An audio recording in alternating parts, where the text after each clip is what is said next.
오늘 저는 하나님의 은혜를 깊이 체험하자라는 제목으로 말씀을 같이 생각해 보겠습니다. 성경에 보면은 여러 선지자들이 등장을 하는데 선지자들마다 그 별명이 있습니다. 에레미야 선지자는 눈물의 선지자라고 흔히 그렇게 말하죠. 그리고 아모스 선지자는 정의의 선지자다. 그리고 오늘 본문에 나오는 에스겔 선지자는 환상의 선지자 혹은 소망의 선지자, 이제 그렇게 부릅니다.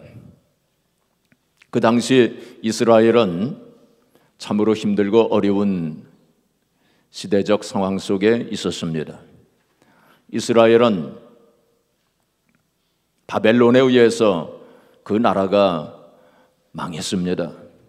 그래서 성전은 회파되고 성벽은 무너지고 유다의 그 마지막 왕이었던 시드기야 왕은 비참한 죽음을 당하였습니다. 그리고 많은 사람들이 바벨론의 포로로 잡혀갔어요. 그 가운데 에스겔 선지자도 포로로 잡혀간 것입니다. 그래서 이제 바벨론의 그발강가의 포로 소행소에 갇혀가지고 백성들과 함께 슬픔과 고통과 좌절과 절망 속에 하루하루를 보내는 가운데 그때 하나님께서 그를 부르신 거예요. 그 당시 에스겔의 그 나이가 아마 30여 세쯤 된 것으로 그렇게 보고 있습니다. 그런데 설상가상으로 에스겔 선지자는 그 당시 개인적으로도 큰 슬픔을 당하였는데 아내를 잃었습니다.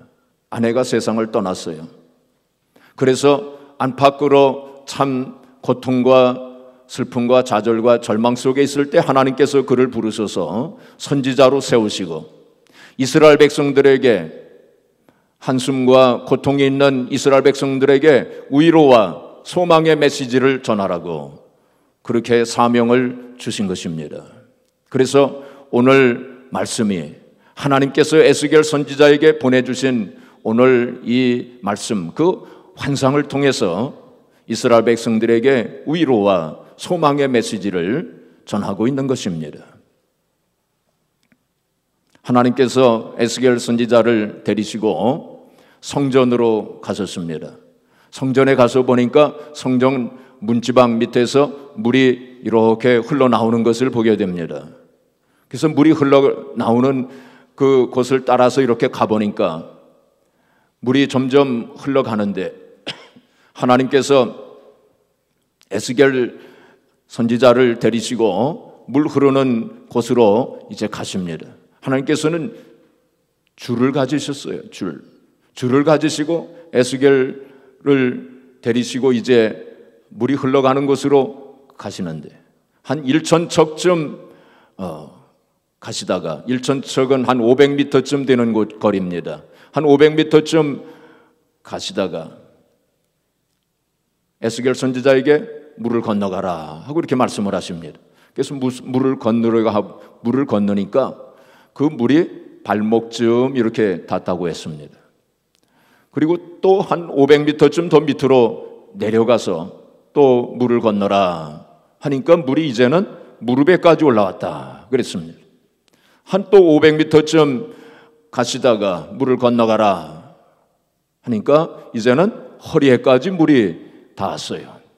그리고 500m쯤 또 가서 하나님께서 물을 건너라 하시니까 이제는 물을 건널 수 없을 만큼 물이 창일하게 되었어요.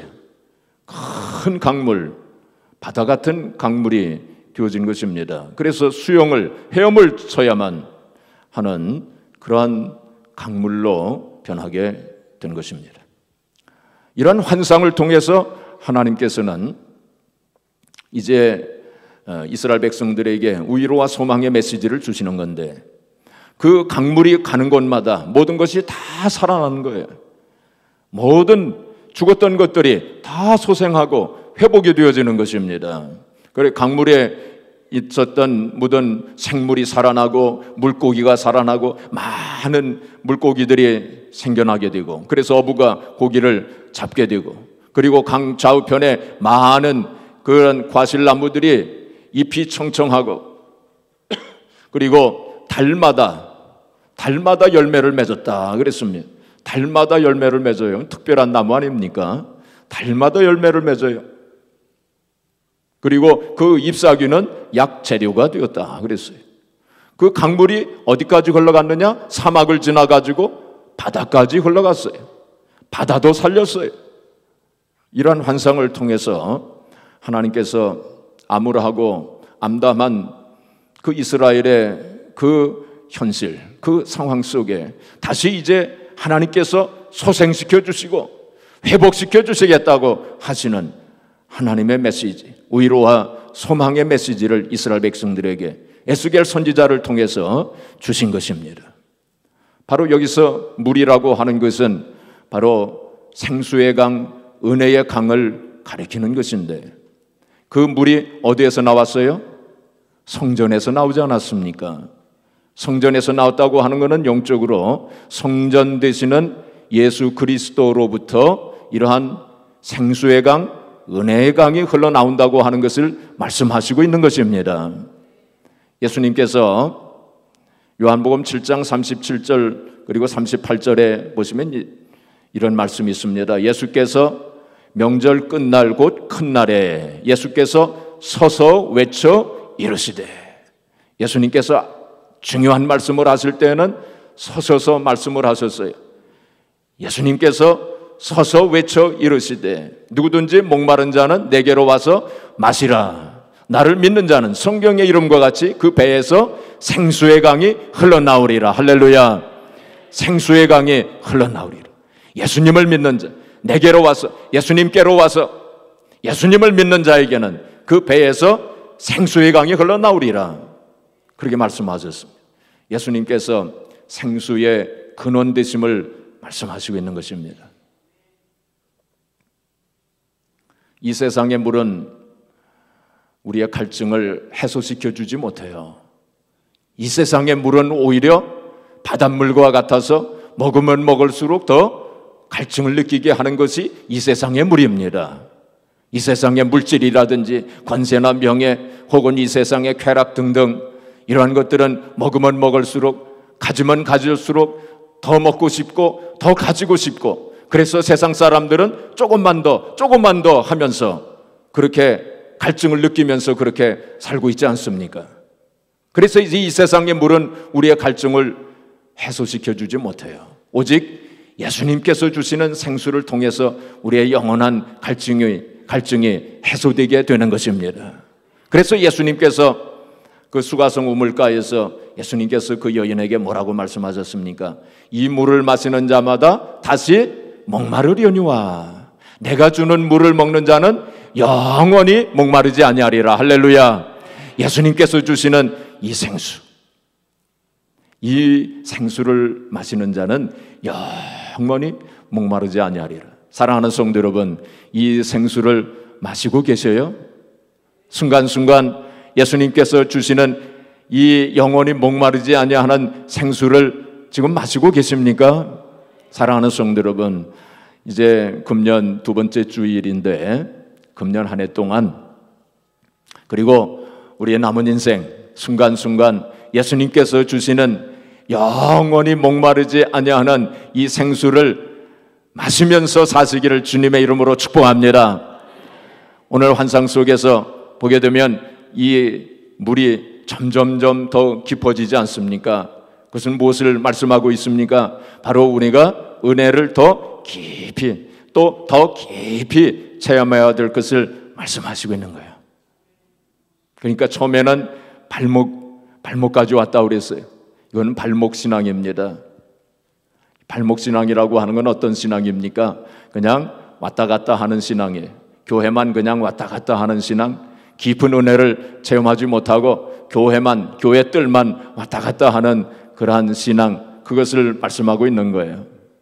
그 다음에 어디로까지 올라왔습니까?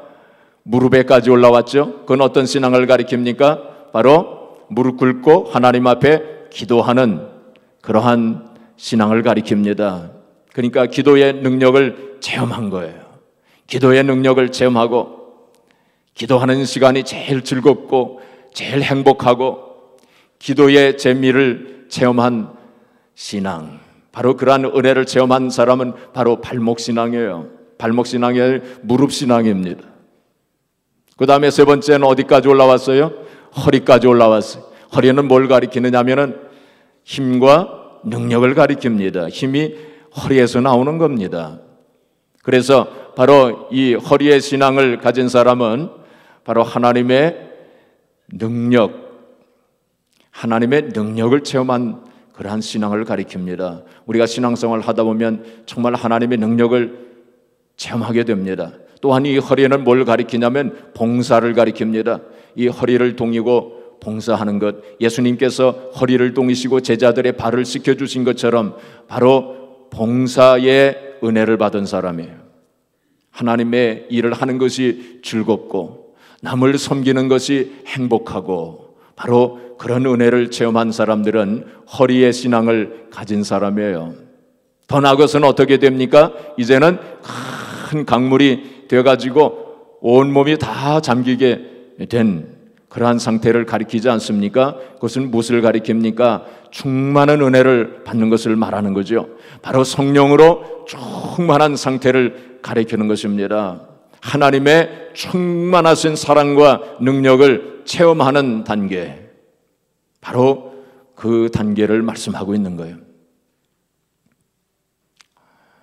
에베소서 3장 19절에 보시면은 그런 말씀이 있습니다. 뭐라고 말씀했냐면 하나님의 모든 충만하신 것으로, 하나님의 모든 충만하신 것으로, 하나님의 모든 충만하신 것으로 너희에게 충만하게 하시기를 구하노라, 그렇게 말씀했어요. 바로 이 말씀은 바울 사도가 에베소 교회 성도들을 위해서 하나님 앞에 기도한 기도의 내용인데, 하나님의 모든 충만하신 것으로 너희에게 충만하게 하시기를 구하노라. 저는 이 말씀을 생각할 때마다 가슴이 벅차오릅니다. 여러분 한번 생각해 보세요. 하나님의 모든 충만하신 것으로 우리에게 충만하게 되어진다. 이 너무 엄청난 말씀 아닙니까? 하나님의 모든 충만하신 것으로 너희에게 충만하게 되어지기를 구하노라 그랬어요. 자, 그런데 그 앞에 뭐라고 했습니까? 그 너비와 길이와 높이와 깊이를 깨달아 그랬어요. 너비와 길이와 높이와 깊이를 깨달아. 무슨 너비, 무슨 길이, 무슨 높이, 무슨 깊이를 깨닫는 그런 말입니까? 바로 그 앞에 있는 말씀을 보면 뭐라고 말씀했냐면 지식에 넘치는 그리스도의 사랑을 알아, 그렇게 되어 있어요. 에베소 3장 18절에 보면 그렇게 되어 있어요. 지식에 넘치는 그리스도의 사랑을 알아. 그 너비와 길이와 넓이와 높이와 깊이를 알 때, 그러니까 무슨 말씀입니까? 주님의 그 높으신 사랑, 주님의 높고 깊고 넓은 그 큰 사랑을 깨달아 알 때에 비로소 하나님의 모든 충만하신 것으로 충만하게 되어진다. 이 말씀을 한번 좀 깊이 한번 좀 생각을 해보세요. 집에 돌아가셔가지고 한번 깊이 한번 생각해 보세요. 이 말씀이 무슨 뜻인가? 하나님의 높고 깊고 넓은 그 크신 사랑을 깨달아 알 때 하나님의 모든 충만하신 것으로 우리에게 충만하게 되어진다. 여기에 신비한 비밀이 있습니다. 여러분, 우리가 신앙생활 할 때 하나님의 사랑을 깨닫는 만큼 우리의 영성이 달라지는 거예요. 하나님의 사랑을 깨닫는 만큼 우리의 영적인 깊이가 달라지는 것입니다.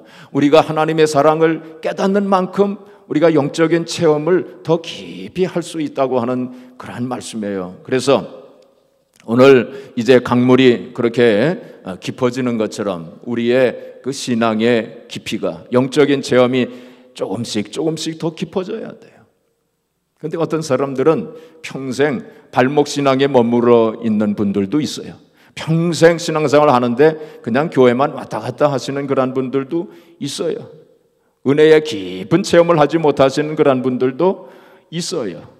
또 어떤 분들은 신앙생활을 한 지가 얼마 되지 않는데 무릎신앙 혹은 허리신앙에까지 올라오시는 그런 분들도 있습니다.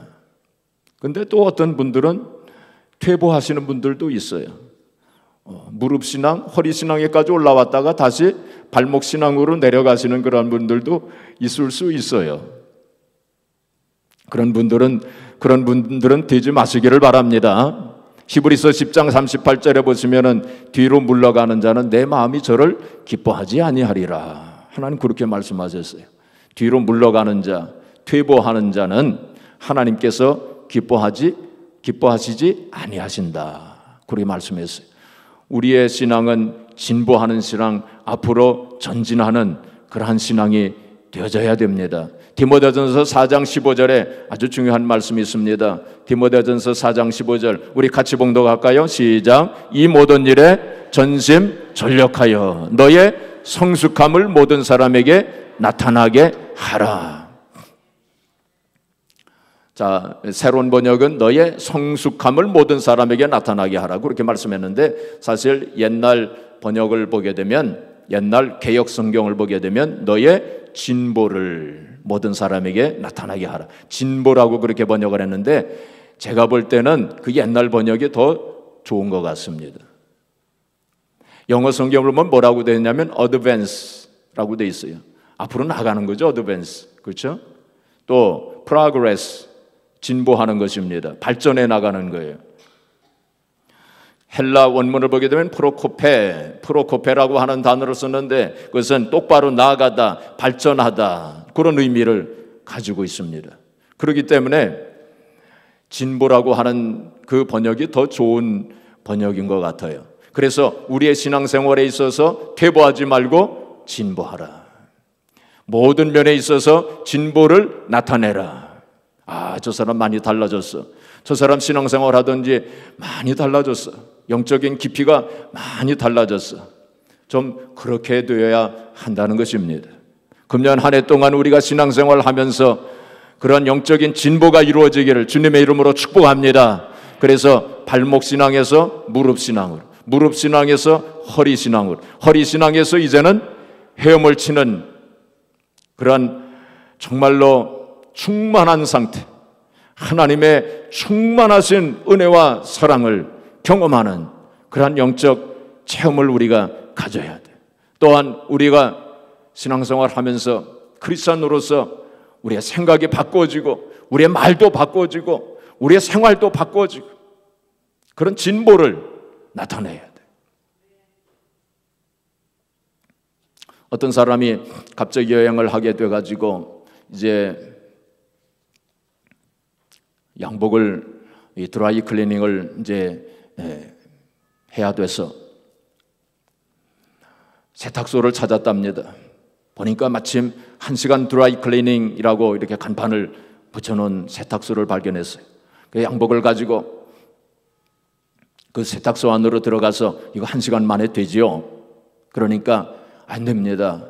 내일까지 밖에 할 수가 없습니다.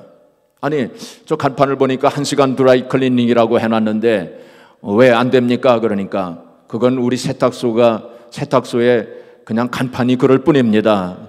그랬다는 거예요.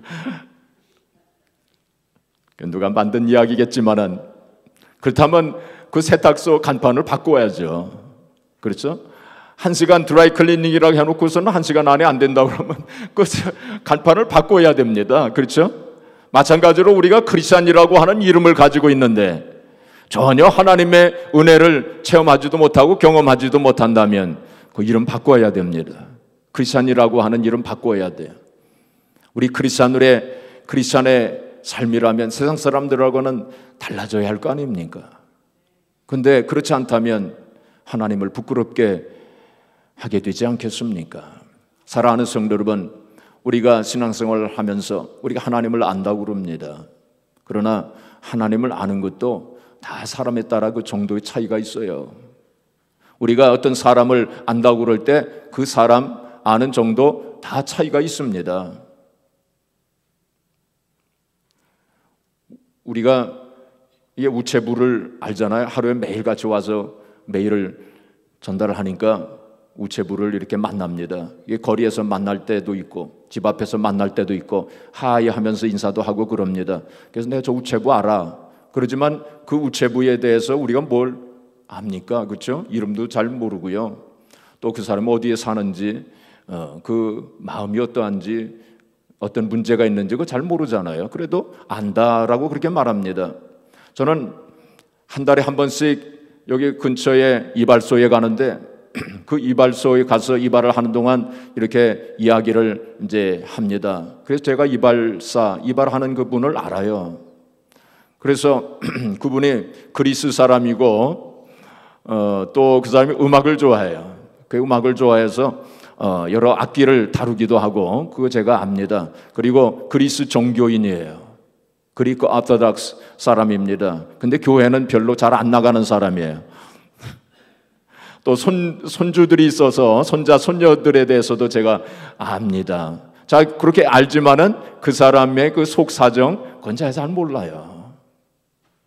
또 우리가 직장 생활하면서 많이 이야기도 하고 서로 알고 지내지만은 그러나 그 사람의 고통과 슬픔, 그 사람의 문제, 그 사람의 심정을 우리가 잘 모르는 경우가 얼마나 많습니까?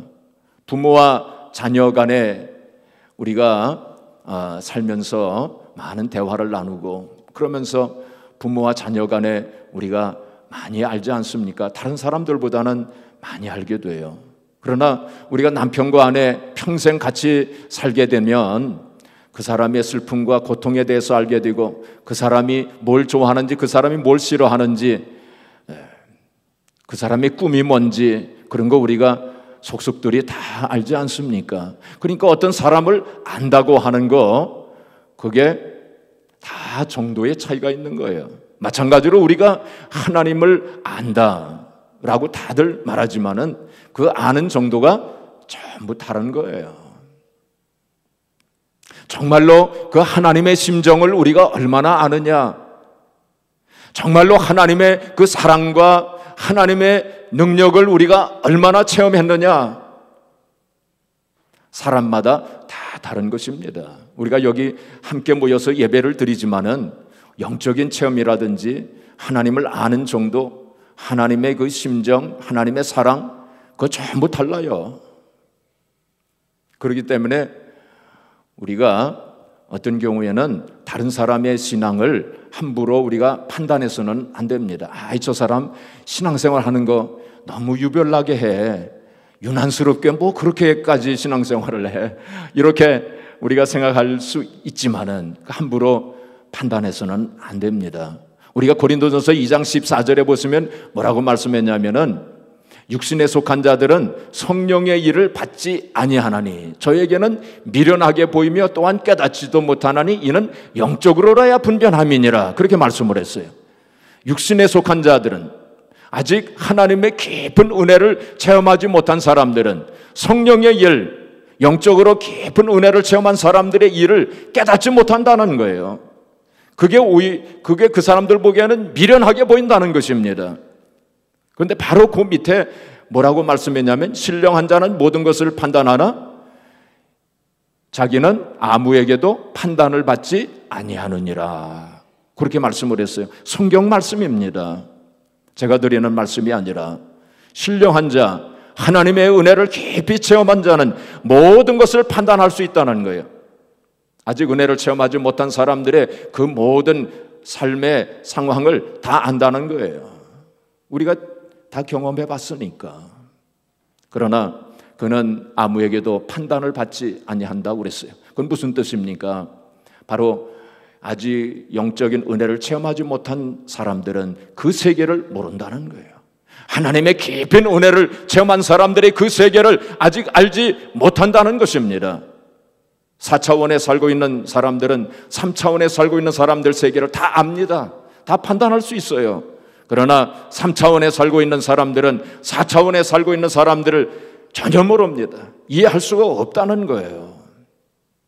그래서 우리가 하나님을 믿되 정말로 조금이라도 더 깊이 하나님의 은혜를 체험하는 그러한 성도가 되어져야 할 겁니다. 자, 그런데 말이죠, 여기 오늘 본문 말씀에서 안타까운 말씀이 한 구절 있어요.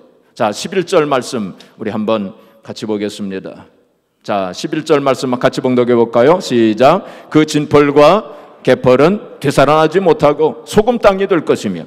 자, 이거 참 안타까운 말씀입니다. 이건 무슨 말씀입니까? 강물이 흘러가는 곳에 모든 것이 다 살아난다고 그랬어요. 강물이 지나가는 곳에 모든 것이 다 살아나고 회복되고 소생을 하는데 여기 진펄과 개펄은 살아나지 못한다고 그랬어요. 진펄과 개펄은 되살아나지 못하고 소금 땅이 될 것이다, 그렇게 말씀했어요.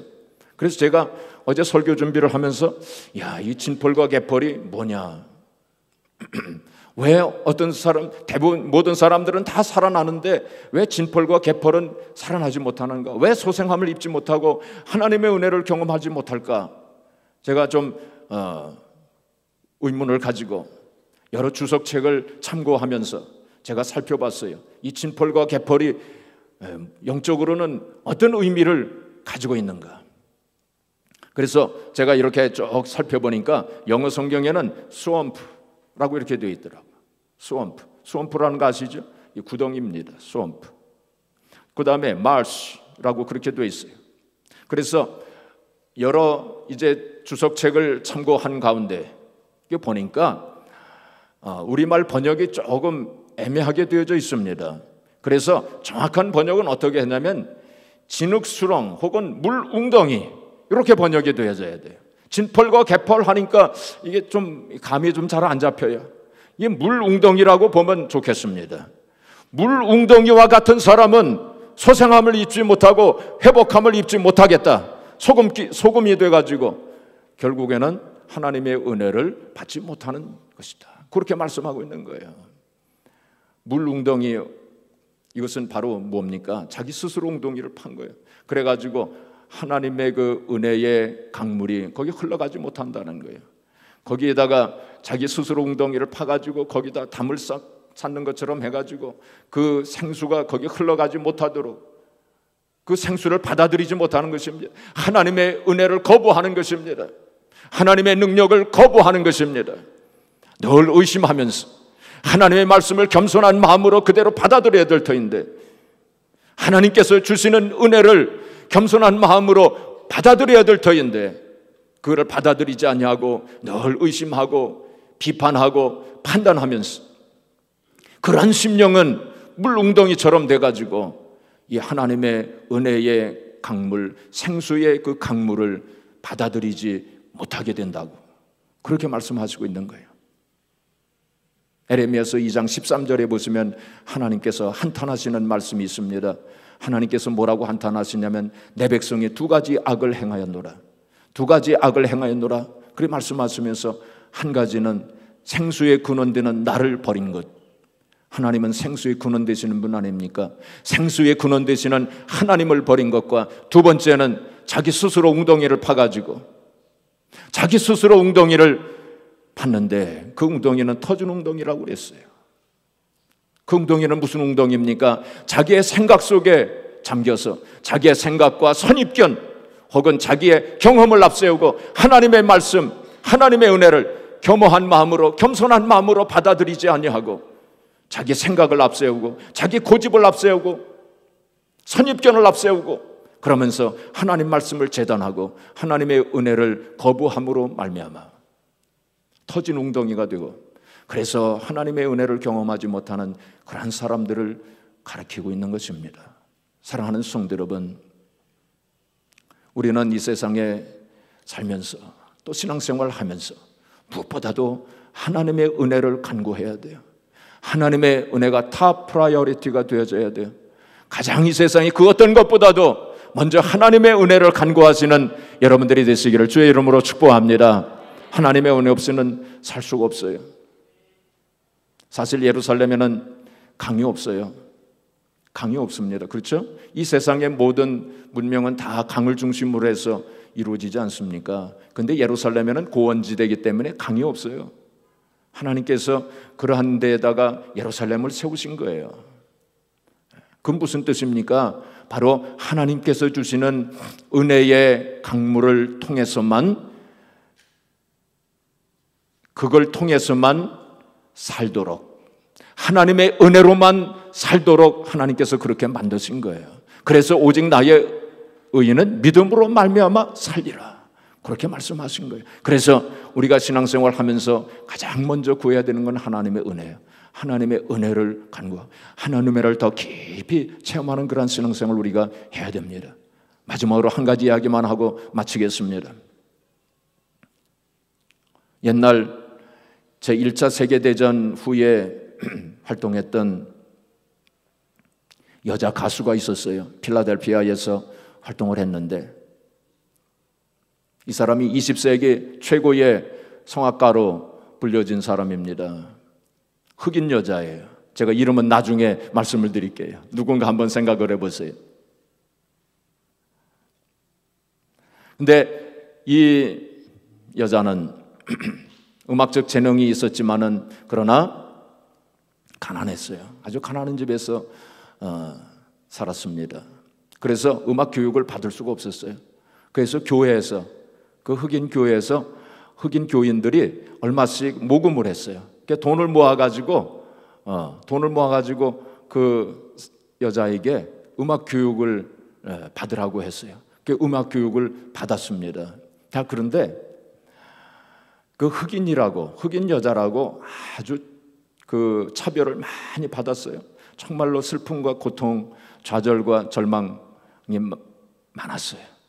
한 번은 이 사람이 뉴욕의 맨하탄 홀에서 발표회를 가졌습니다. 발표회를 가졌는데 백인 기자들이 아주 무참하게 혹평을 했어요.